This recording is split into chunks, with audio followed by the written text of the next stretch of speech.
nosso Senhor e Salvador, nós pedimos, Pai, por favor, fale conosco. Nós precisamos, Pai, da tua interferência. Nós precisamos de cura, nós precisamos de transformação, de restauração. Nós precisamos, Pai, nos fazer novo de novo. Precisamos que o Senhor abra os nossos entendimentos. Precisamos que o Senhor mexa em nossa mente, em nosso coração, Pai. Para que nós possamos, em nome de Jesus, mais uma vez repito, fazer a tua vontade, a plena vontade. Amém. Por favor, abram suas Bíblias comigo no livro de Atos. Atos dos Apóstolos.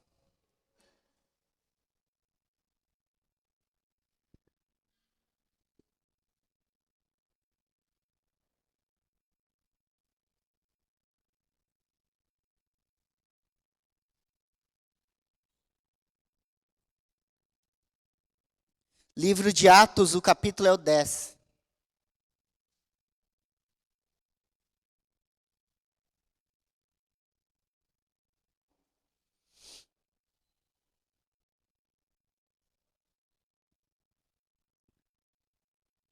Atos dos Apóstolos, capítulo 10, a partir do versículo 1, diz assim: Havia em Cesareia um homem chamado Cornélio, centurião do regimento conhecido como italiano.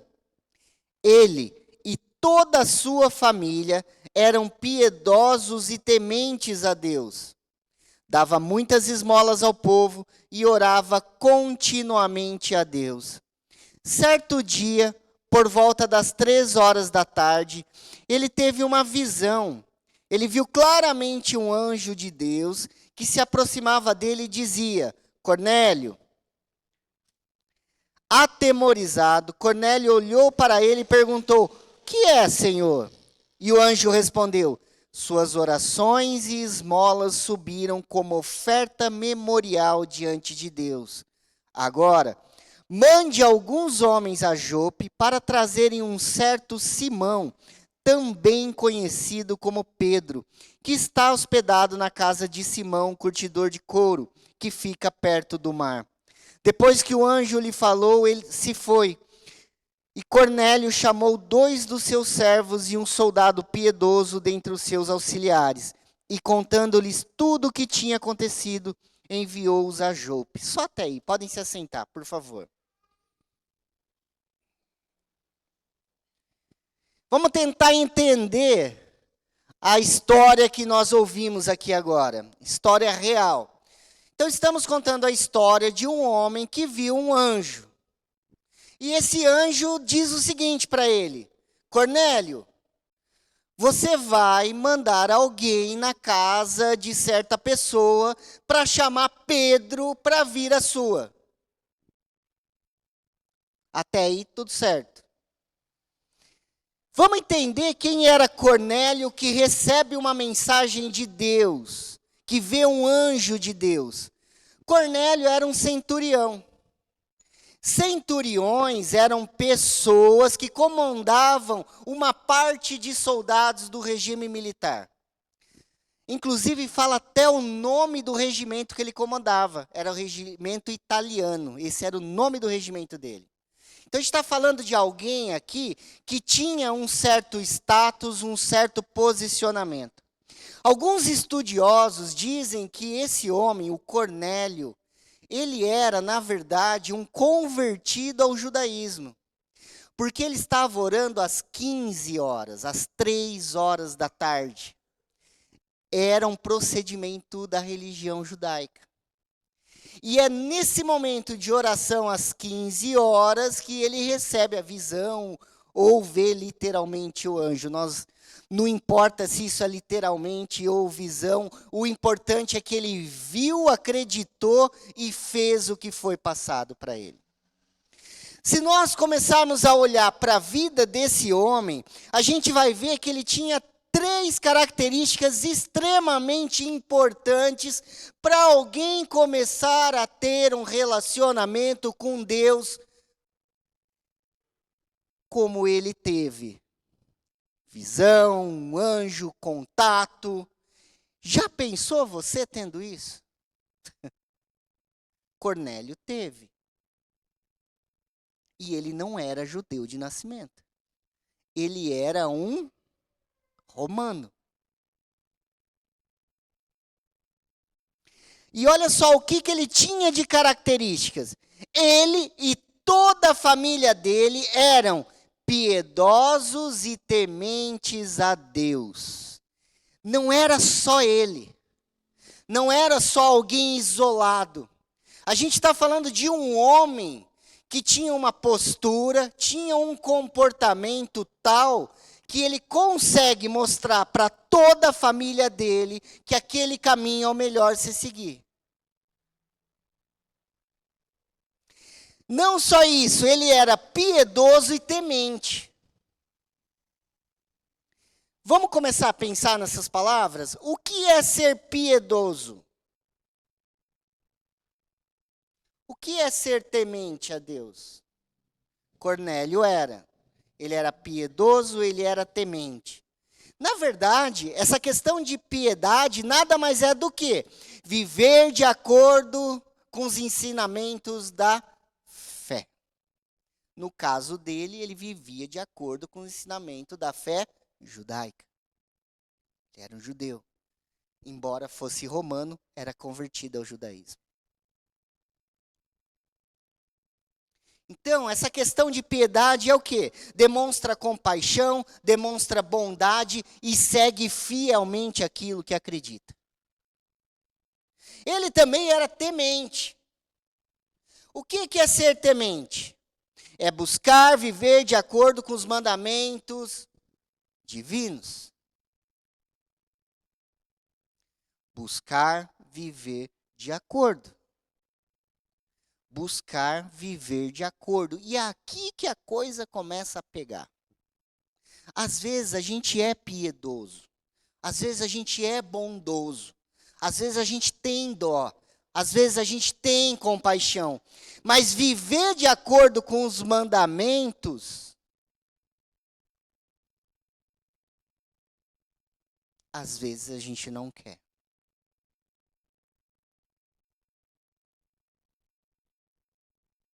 Perceba o seguinte: viver de acordo com os mandamentos implica em algo que é o seguinte: evitar pecado.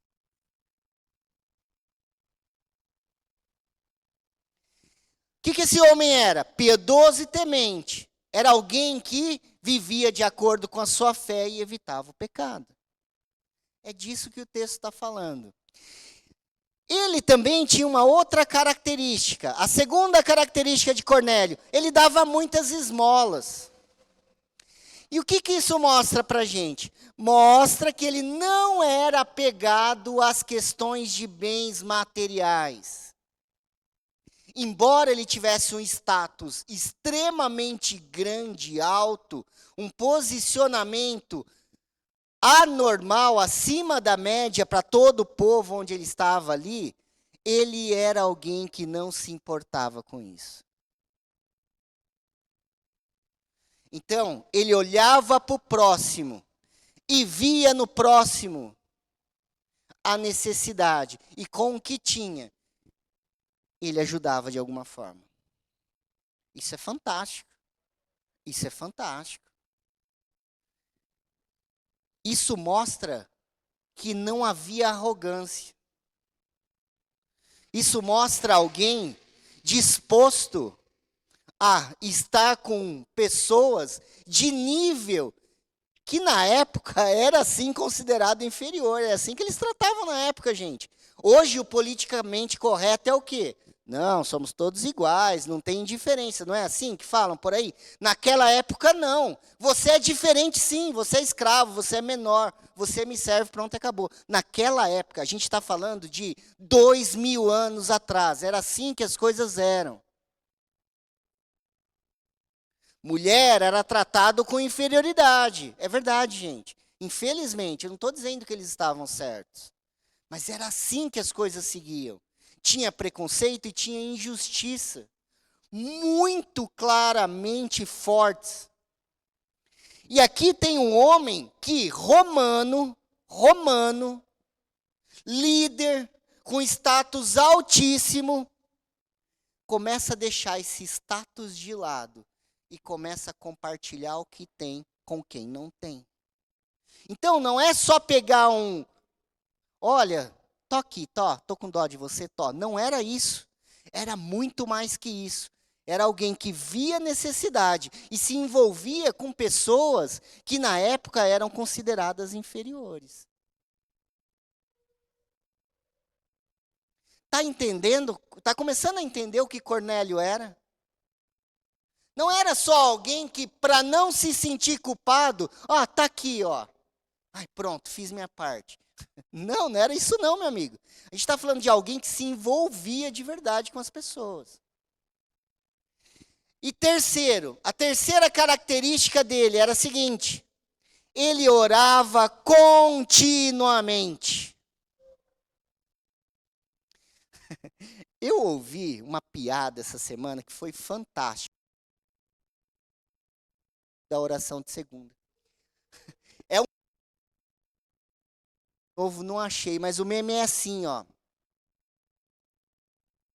E ela fala o seguinte: eu estava tão cansado ontem que eu cheguei para Deus na minha oração e falei assim: Deus, eu oro a mesma coisa que eu orei ontem, amém. E fui dormir. Aí eu lembrei da Val o seguinte: já pensou se a Val chega aqui na segunda-feira, junta todo mundo que veio e fala assim: gente, hoje está frio, vamos fazer o seguinte, para a gente ir embora mais rápido, fazer o que a gente tem que fazer ou ir dormir mesmo, vamos falar o seguinte para Deus, a oração de hoje é a mesma da semana passada, amém, vamos embora.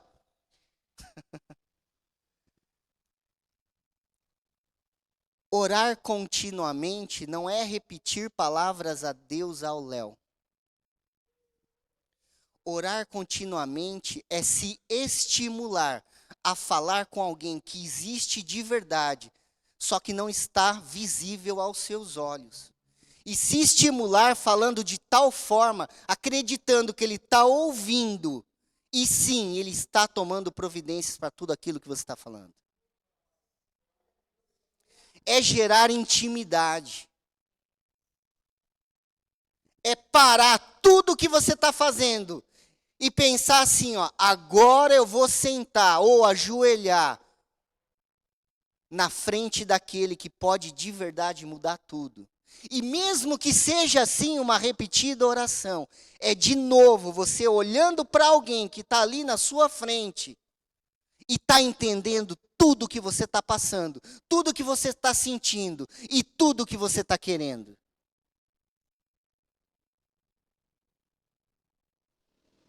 Nós encaramos a oração como perda de tempo. Essa que é a verdade. E por isso fica tão difícil parar o que está fazendo para orar. Mas se a oração fosse o seguinte: eu vou conversar com Deus, como Adão conversava no jardim, talvez você conseguisse orar com mais ênfase. Porque de fato é isso que está acontecendo. Quando você se coloca diante de Deus, em espírito e em verdade, acreditando que Ele está ali, te ouvindo, te vendo, sabendo o que você está passando, é diferente. Mesmo que sejam as mesmas palavras. E quanto tempo eu devo fazer isso? O tempo todo, o tempo que precisar. Não necessariamente em um horário específico do dia. Mas aí Cornélio orava 3 horas da tarde. Então, ele lembra do que ele era até aqui? Até aqui onde nós lemos, Cornélio era judeu, ele era convertido ao judaísmo. Isso era da religião deles. Mas nós já aprendemos com Jesus. O Espírito Santo de Deus está ao nosso lado o tempo todo, ele habita em nós. Você pode orar, andar orando, você pode trabalhar orando, você pode fazer coisas orando, ou você pode simplesmente parar tudo e orar também. Faz sentido para vocês? Então a gente tem centurião aqui, o Cornélio, com 3 características espetaculares. Ele e toda a família eram piedosos, tementes a Deus. Ele dava muitas esmolas e ele orava continuamente.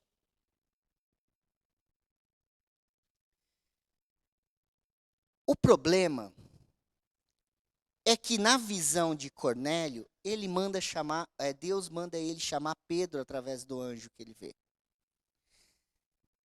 Fica a pergunta: o que Pedro tinha para trazer para Cornélio? E o próprio texto responde um pouquinho mais para frente. Abram suas Bíblias, não precisa nem ficar em pé, sentadinhos mesmo. Atos, capítulo 10.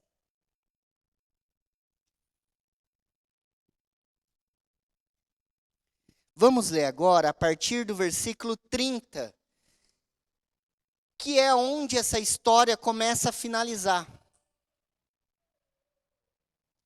Lembra que o anjo fala para Cornélio: Cornélio, vai lá e manda chamar Pedro. Dá até o endereço da casa de Pedro, lembra? Pedro estava na casa do outro Pedro, que morava perto do mar. Deu até o endereço certinho, como ele chegava lá.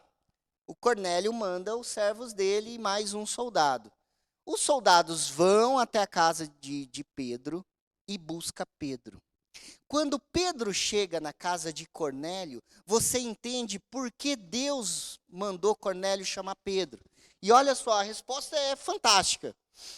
Versículo 30 de Atos, capítulo 10, diz assim: Cornélio respondeu: há 4 dias eu estava em minha casa orando, a esta hora, às 3 horas da tarde. De repente, colocou-se diante de mim um homem com roupas resplandecentes e disse: Cornélio, Deus ouviu sua oração e lembrou-se de suas esmolas. Mande buscar em Jope a Simão, chamado Pedro. Ele está hospedado na casa de Simão, curtidor de couro, que mora perto do mar. Assim, mandei buscar-te imediatamente, e foi bom que tenhas vindo. Agora estamos aqui na presença de Deus para ouvir tudo o que o Senhor te mandou dizer-nos. Então Pedro começou a falar o que Deus tinha mandado a dizer para Cornélio. E olha só que interessante, olha o que Deus diz para Pedro dizer a Cornélio. Agora percebo verdadeiramente que Deus não trata as pessoas com parcialidade, mas de todas as nações aceita todo aquele que o teme e faz o que é justo. Vocês conhecem a mensagem enviada por Deus ao povo de Israel, que fala das boas novas de paz por meio de Jesus Cristo, Senhor de todos? Sabem o que aconteceu em toda a Judéia, começando na Galiléia, depois do batismo que João pregou? Como Deus ungiu a Jesus de Nazaré com o Espírito Santo e poder, e como ele andou por toda parte fazendo bem e curando todos os oprimidos pelo diabo, porque Deus estava com ele. Nós somos testemunhas de tudo o que ele fez na terra dos judeus e em Jerusalém, onde o mataram, suspendendo-o no madeiro. Deus, porém, o ressuscitou no 3º dia e fez que ele fosse visto, não por todo o povo, mas por testemunhas que designara de antemão, por nós que comemos e bebemos com ele, e depois que ressuscitou dos mortos. Ele nos mandou pregar ao povo e testemunhar que foi a ele que Deus constituiu juiz de vivos e de mortos. Todos os profetas dão testemunho dele, de que todo o que nele crê recebe o perdão dos pecados mediante o seu nome. Ponto. Olha só que incrível. Deus reconhece as qualidades de Cornélio. Deus reconhece que Cornélio é piedoso e temente. Deus reconhece as esmolas. Deus reconhece as orações de Cornélio. Mas Deus ainda não reconhecia Cornélio como filho. Faltava algo para Cornélio. Faltava crer que Jesus Cristo morreu na cruz por ele. E aqui entra o fator graça, que é o seguinte: você pode ser piedoso, você pode dar esmolas, você pode orar. E Deus gosta disso. Isso é bom. Mas se você não crer que Jesus ressuscitou dos mortos, se você não reconhecer Cristo como seu Senhor e Salvador, Deus vai apenas gostar das suas ações, mas não vai perdoar os seus pecados.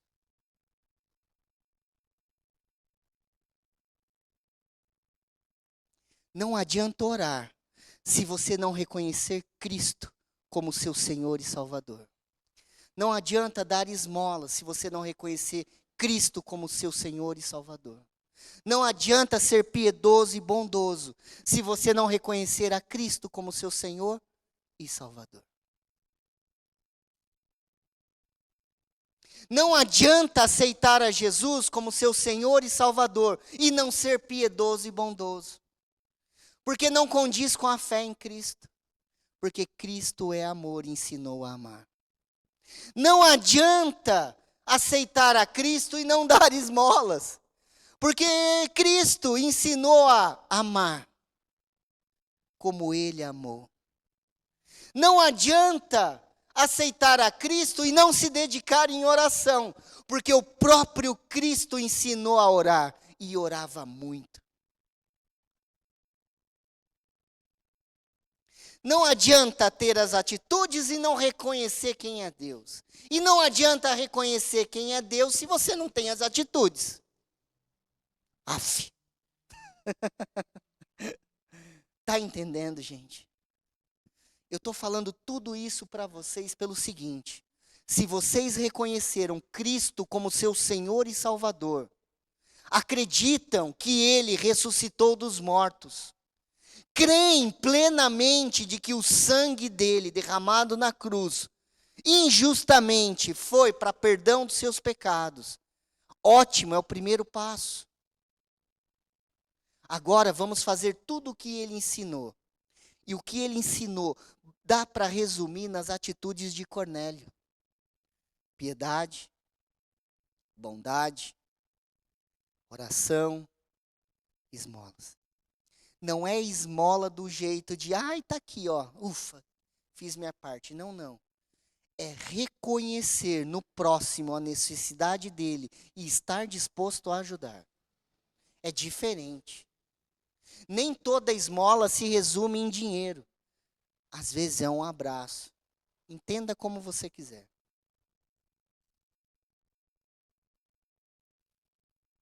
Às vezes a pessoa não precisa de dinheiro, às vezes ela precisa de alguém ouvindo.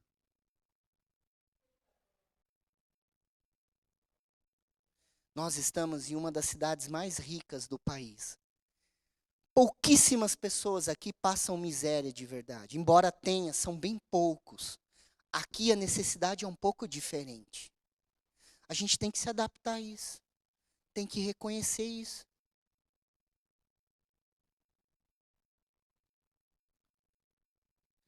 E nós, como cristãos, que seguimos de verdade, como Cornélio, antes de aceitar, também seguia o judaísmo. E aqui está o K da questão. Ser judeu não salva. Ser católico não salva. Ser cristão não salva. Cristão do tipo crente. O que salva é acreditar no Senhor Jesus Cristo. É isso que o texto está passando. Porque às vezes a gente tem aquelas ideias que é o seguinte: eu vou na igreja, então eu sou. Não, você vem. Se você não crer, você não é. Já parou para pensar nisso? Eu vou, está tudo bem. Não, vir é uma parte. Não está tudo bem se você não crer. Já tinham parado para pensar nisso? Ah, eu vou, tá tudo bem comigo. Então, ir é uma parte do processo, igual era com Cornélio. Fazer tudo aquilo era uma parte. Faltava crer naquele que deu a vida por nós. Com isso, eu gostaria que vocês pensassem em suas atitudes. Coloquem Cornélio como exemplo de vida.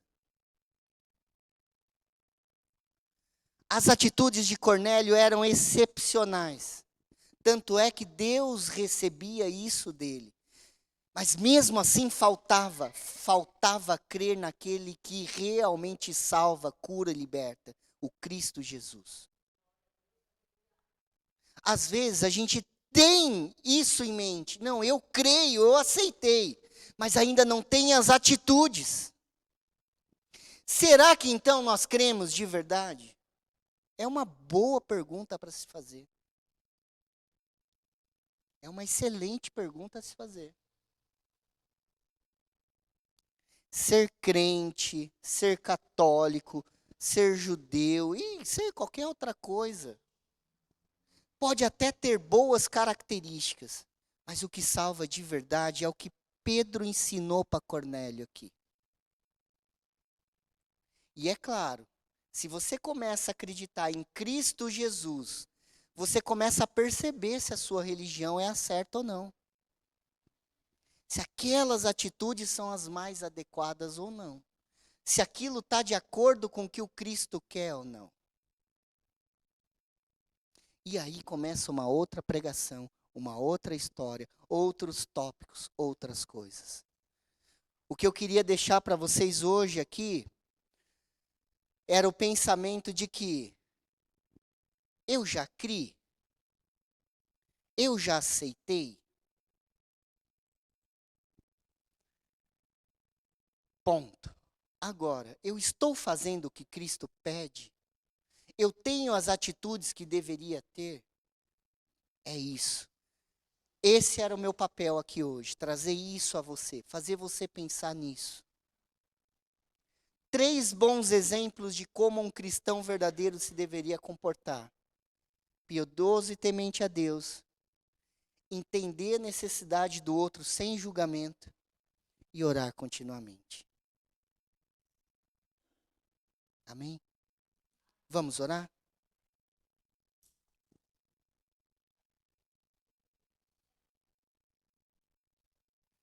Fechem os seus olhos.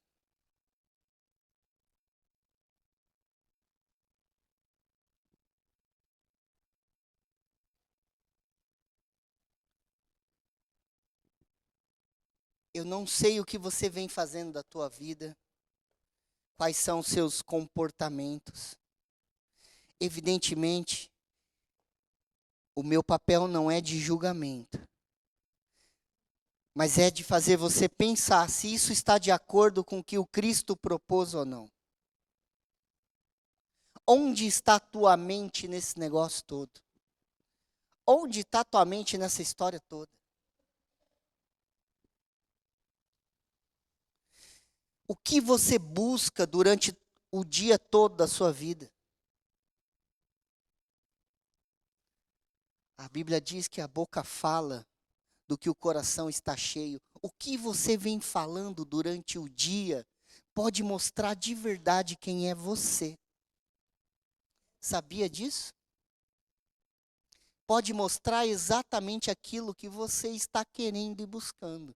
Presta atenção no que você fala. Presta atenção no que você fala. E se por algum motivo você fala qualquer coisa que o Cristo não falaria, o nosso Cristo Jesus não falaria, então talvez você esteja no caminho errado. Pensa assim, fica mais fácil. Senhor, nessa manhã nós pedimos, em nome de Jesus, por favor, para que o Senhor perdoe os nossos pecados.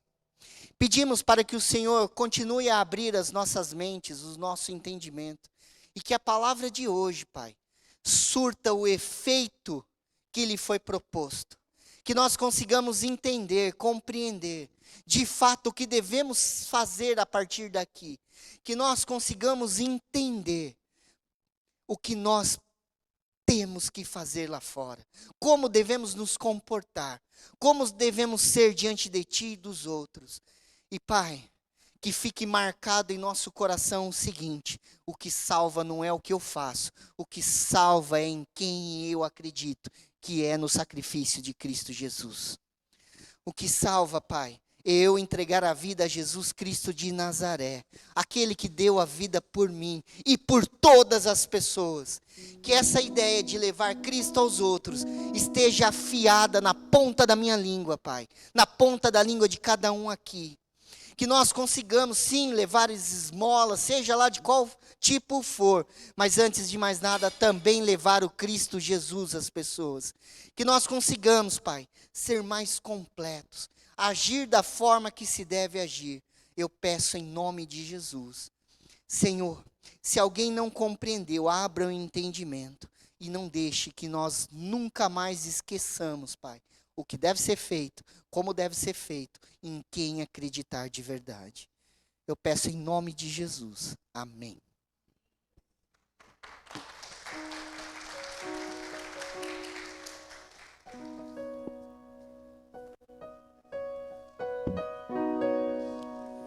Nós vamos tirar nossos dízimos e ofertas, e você pode fazer isso com liberdade, porque quer, porque ama a obra, e não só para não se sentir culpado, já que a gente falou de culpa aqui hoje nas esmolas. O Maurício está lá no fundo com a maquininha de cartão. Caso você não tenha em espécie, mas gostaria de passar o cartão, você pode ofertar dessa forma também.